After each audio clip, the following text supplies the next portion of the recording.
menghadapi kebijakan-kebijakan pemerintah yang tidak adil ini? Silakan Ustaz. Penyakit umat yang paling mengerikan adalah penyakit tidak mau tahu. Aku tidak khawatir, kata Sayyidina Ali, aku tidak khawatir tentang baik dan buruk. Karena memang dari dulu baik buruk ini ada. Ada Kabil, ada Habil. Ada Namrud, ada Ibrahim. Ada Fir'aun, ada Musa. Ada Abu Lahab, ada Muhammad SAW. Aku tidak pernah khawatir tentang baik dan buruk, itu memang terus ada. Yang ku khawatirkan adalah orang baik diam sehingga orang jahat merasa dirinya benar. Jadi ketika orang baik diam melihat kebatilan, kata Imam Abu Ali Ad-Daqqaq, as-sakitu 'anil haqqi syaitanun akhras. Orang yang diam melihat kebatilan berarti dia setan bisu. Hadis tentang melawan kemungkaran. Man ra'a minkum mungkaran, siapa di antara kamu yang melihat kemungkaran, falyughayyirhu biadihi, rubah dengan tangan, dengan kekuasaan, dengan tanda tangan. Fa illam yastati, kalau tak sanggup, fa bilisani, dengan lidah. Ustadz, guru, alim ulama, bicara kalian. Fa illam yastati fa biqalbi, tak juga sanggup dengan hati. Tapi jangan lupa dengan hati itu wadzalika adhaful iman. Itulah selemah-lemah iman. Saya tidak dengan tangan karena saya tak punya kuasa. Tanda tangan saya tak laku. Dulu masih berlaku di KRS. Sekarang tak jadi dosen pun tak laku lagi. Hanya untuk tanda tangan meresmikan masjid aja. Tapi kalian yang punya tanda tangan, kalian akan dituntut di hadapan Allah Subhanahu wa taala. Ingat wahai pemimpin bangsa, jabatan kalian tak lama tapi hisapnya super lama. Jabatan kalian sekejap tapi hisapnya amat sangat lama di hadapan Allah. Yauma yaqumul hisab. Pada hari itu ditegakkannya hisab. Kalau dihitung-hitung usiamu sejak akil baligh 10 tahun sampai mati 63 tahun, kalau sampai tak sampai 53, potong 10, potong 13, tinggal 40 tahun. 40 tahun itu berapa kali kau menandatangani surat izin membuka perusahaan asing dari mulai nikel, batu bara, tanah, penebangan hutan, penggarapan. Dituntut kau ke pengadilan, kau menang juga karena duit kau banyak, bisa kau sogok pengacara, per detik bisa kau bayar. Tapi di akhirat, al-yawma nakhtimu ala afwahim, mulutmu terkunci, wa tukallimuna aydihim, tanganmu akan bicara. Inilah tangan yang dulu menandatangani persetujuan. Wa tashhadu arjuluhum, kakimu akan bersaksi. Sekarang orang bicara tentang integritas, berkarakter. Inilah integritas. Oleh sebab itu tanggung jawab kita adalah jangan diam melihat kebatilan. Kita negara konstitusional. Undang-Undang Dasar 1945, Pancasila, Negara Kesatuan Republik Indonesia. Maka dalam koridor demokrasi bicara. Kalau tersendat di parlemen, turun ke jalan. Turun ke jalan itu adalah bagian dari demokrasi. Kita bukan negara monarki, tidak lagi di kerajaan Sriwijaya. Kita bukan kerajaan Siak Sri Indrapura. Kita adalah negara Kesatuan Republik Indonesia. Apa pesan Bung Karno? Bagi yang tidak setuju, bicara di parlemen. Orang yang duduk di parlemen itu siapa milihnya? Kita yang memilih mereka. Maka orang yang kita pilih itu kalau dia salah, kita yang meluruskan mereka. Saya luruskan dengan khutbah Jumat, mereka tuh tidur waktu saya khutbah. Saya luruskan dengan ceramah, mereka tak punya waktu untuk mendengar ceramah saya. Saya doakan mereka di tengah malam supaya dapat hidayah. Berikan mereka hidayah ya Allah. Maka kita semua jangan diam. Karena diam itu adalah puncak daripada kezaliman. Fir'aun itu sebenarnya tidak berapa zalim. Tapi karena orang diam, dia menjadi-jadi. Sembelih semua anak-anak mereka. Dia sembelih lah. Itu menjadi jadi dia. Inna Fir'auna wa Hamana. 6 kali disebut nama Haman. Haman itu bukan orang bodoh. Haman itu kalau hidup sekarang Profesor Dr. Haman. Cerdas dia, tapi kecerdasannya dipakai untuk menjunjung kekuasaan yang zalim.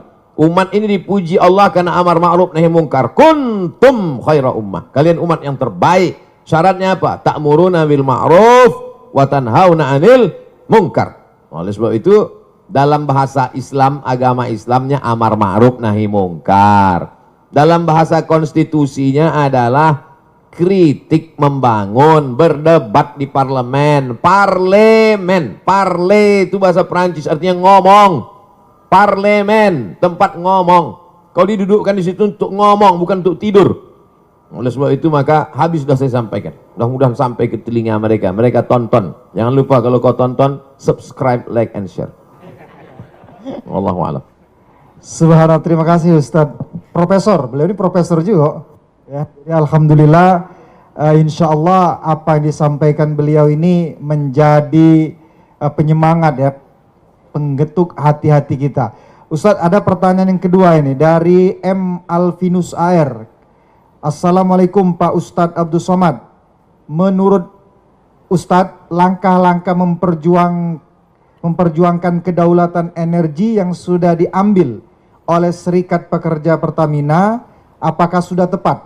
Lalu yang kedua, kiat-kiat apa yang harus diambil pekerja Pertamina untuk mempertahankan Pertamina ini tetap 100% milik rakyat Indonesia?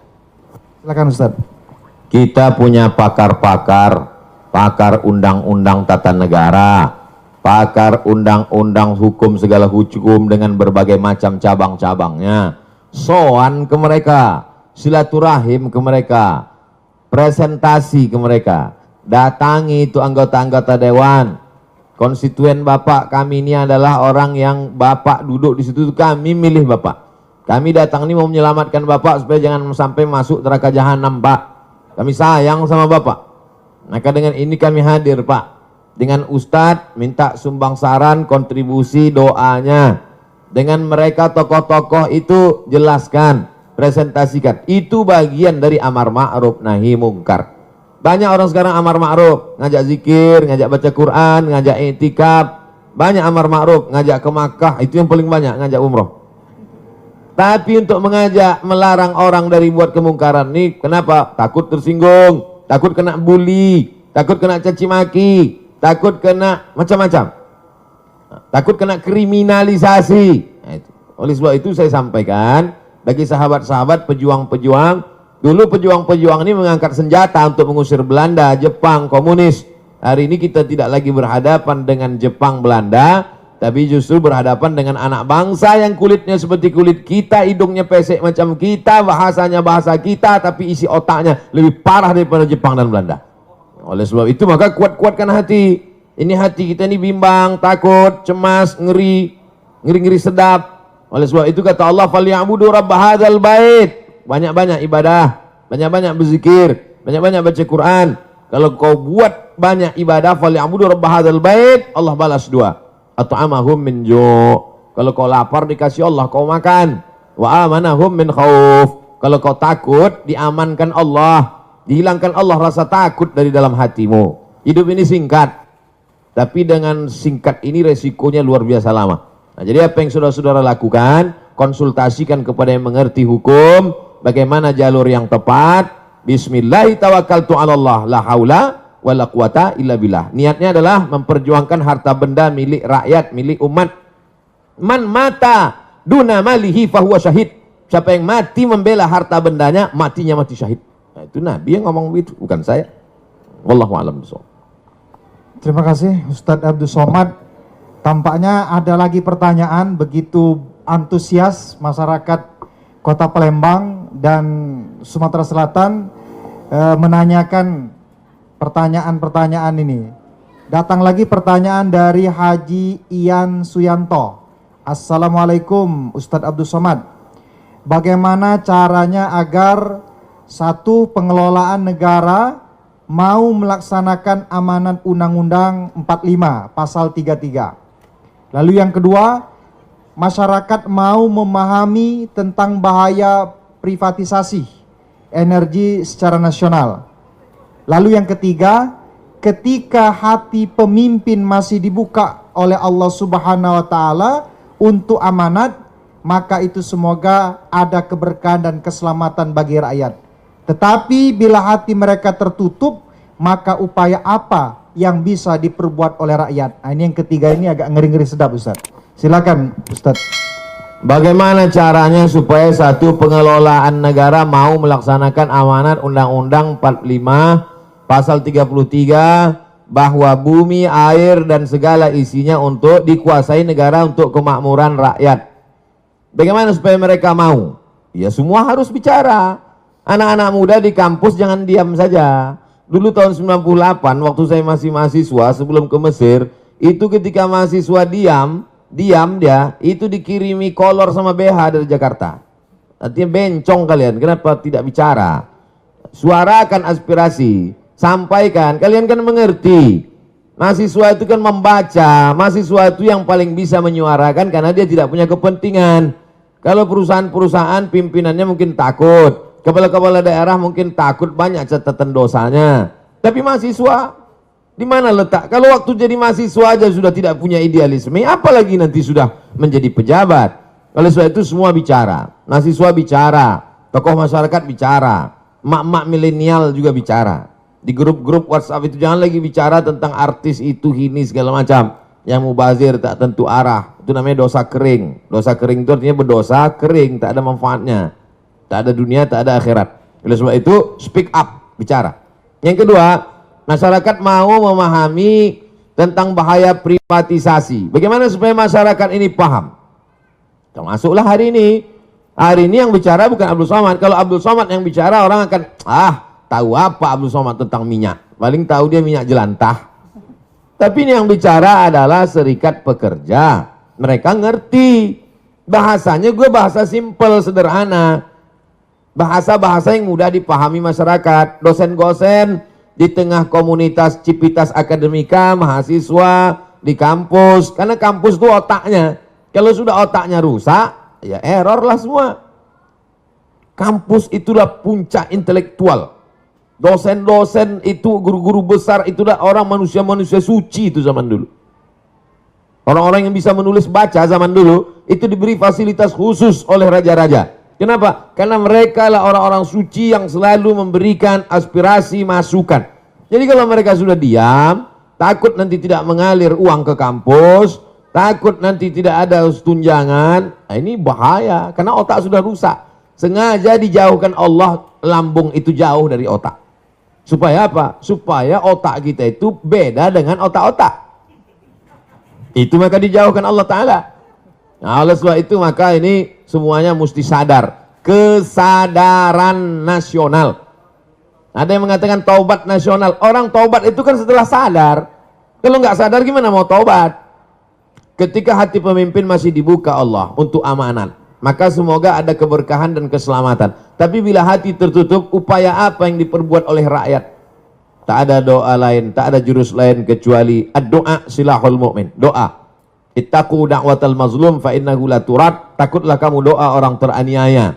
Minyaknya diambil orang asing, dia disuruh beli minyak lebih mahal pula dari tempat asing itu.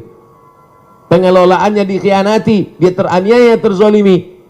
Jangan sampai kau tak mau berdoa. Panjatkan doamu di tengah malam saat orang lain sedang tertidur pulas. Kau sedang membangun sebuah hubungan dengan Allah secara khusus. Maka mintakan kepada Allah, berikan hidayah pada mereka ya Allah. Bina mereka ya Allah. Sudah bolak-balik tak juga kau bina, binasakan ya Allah. Jangan sampai binasa. Karena kita diutus, kata Nabi, lam ub'ats la'anan.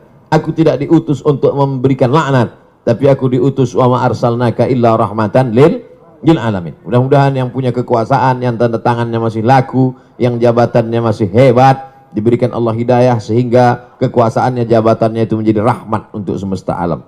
Terima kasih. Terima kasih Ustadz Abdul Somad. Ada lagi pertanyaan keempat. Jadi silakan pemirsa, saudara-saudara sekalian bisa diikuti di YouTube beliau, di DL Media, di Zoom yang sudah kita kasih, bisa berpartisipasi sore hari ini. Selanjutnya ada pertanyaan dari Imam Ahmad Zunaidi. Assalamualaikum Ustadz Abdul Somad. Bagaimana seharusnya sikap kami, para pejuang kedaulatan migas, agar hati kami tetap teguh dan konsisten memperjuangkan kedaulatan migas? Hati ini berbolak-balik. Nanti pas kumpul sama pejuang-pejuang migas, pas sedang berada di ruangan, semangat, semangat, merdeka. Begitu keluar dari situ letoy, loyo. Baru kena 3 kali kena SMS macam kerupuk. Kerupuk kena air, habis. Tidak ada yang bisa membangkitkan semangat itu kecuali intern dari dalam. Yang ekstern dari luar ini tak ada. Intern dari dalam itu dibangkitkan. Bahwa perjuangan saya ini bukan untuk saya. Kita udah selesai dengan rumah baru, mobil baru, kendaraan baru, itu bukan kita lagi. Kita berpikir untuk bangsa, untuk umat. Bagaimana supaya minyak ini murah? Bagaimana supaya 67% tambah 12% tadi kembali untuk rakyat ini? Bagaimana supaya kita bisa menikmati biaya sekolah murah? Bagaimana supaya negeri ini aman, baldatun thayyibatun wa rabbun ghafur? Karena orang lapar amat sangat mudah diprovokasi. Jadi siapa yang memperjuangkan kedaulatan migas ini, sesungguhnya dia bukan memprovokasi masyarakat, dia sedang menjaga keutuhan anak bangsa. Karena orang kalau sudah lapar, orang lapar mudah dipicu lalang kering di panas terik. Nah, setelah kau kuatkan hatimu, kuatkan hati. Ustadz kalau sedang susah hati apa Ustadz baca? Selawat. Allahumma salli ala sayyidina Muhammad wa ala ali sayyidina Muhammad. Allahumma salli ala sayyidina Muhammad wa ala ali sayyidina Muhammad. Allahumma salli ala sayyidina Muhammad wa ala ali sayyidina Muhammad. Jadi pejuang-pejuang ini hubungannya dengan Allah itu mesti kuat. Jangan sama dukun. Jangan pakai sabu. Jangan ngelem. Hubungannya mesti kuatkan dengan Allah. Karena kita ini hanya casing saja. Sama semua casing kita ini. Darah, tulang, kuku, bulu, sumsum. Yang menguatkan kita itu kata Nabi, ala fil jasadi mudghah, dalam dirimu itu ada segumpal. Idza salahat salahal jasadu kullu, kalau yang itu kuat, yang lain ikut menjadi kuat. Wa idza fasadat, kalau dia lemah, maka yang lain ikut menjadi lemah. Ala wahyal qalb, hati. Kuatkan hatimu dengan banyak dekat kepada Allah. Wadhkurullaha dzikran katsira, banyak-banyak dekat kepada Allah. Saya tak paksakan satu zikir tertentu, seserah. Mungkin kata mursyid, tarekat dia zikirnya Allah, Allah. Bagus, lanjutkan. Zikir asma zat tunggal. Allah, Allah, Allah, Allah, Allah, Allah, Allah. Ada pula yang dikasih gurunya, afdhalu zikri fa'lam annahu la ilaha illallah. Bagus. Ada pula yang dikasih zikir asmaul husna. Ya qawi, ya qawi, ya qawi, ya qawi, ya qawi. Wahai engkau yang maha kuat. Ya qadim, ya qadim, ya qadim, ya qadim, ya qadim, ya qadim, ya qadim. Wahai engkau yang kekal abadi. Bisik sebelah. Pak Ustadz, kata ketua panitia, jangan ya qadim teruslah, Pak Kapolres tersinggung. Macam-macam zikir. Tapi kalau saya pribadi selawat. Allahumma salli ala sayyidina Muhammad wa ala ali sayyidina Muhammad. Berapa kali Pak Ustadz? Sebanyak-banyaknya. Siapa yang mengamalkan 100 kali, 500 kali, 1000 kali, bagus. Itu untuk latihan. Tapi puncaknya unlimited. Tak lagi dihitung. Jadi kalau gua kuat di dalam, hilang rasa takut kita. Besarkan Allah Ta'ala dalam dirimu, dalam hatimu, dalam jiwamu, maka kecil semua manusia ini kau pandang. Saya sekarang ini melihat semua ini kecil. Kenapa? Karena sedang di atas. Kecil semua, gedung-gedung, mobil-mobil kecil. Kalau kita berada di atas, maka kecil kita melihat sesuatu. Oleh sebab itu, dekatkan dirimu dengan Allah, sehingga kecil, remeh-temeh kau lihat masalah-masalah dunia ini. Kau angkatkan tanganmu kepada Allah. Allahu Akbar. Perjuanganmu, jihadmu adalah memperjuangkan migas supaya balik kepada umat, balik kepada anak bangsa. Demikian.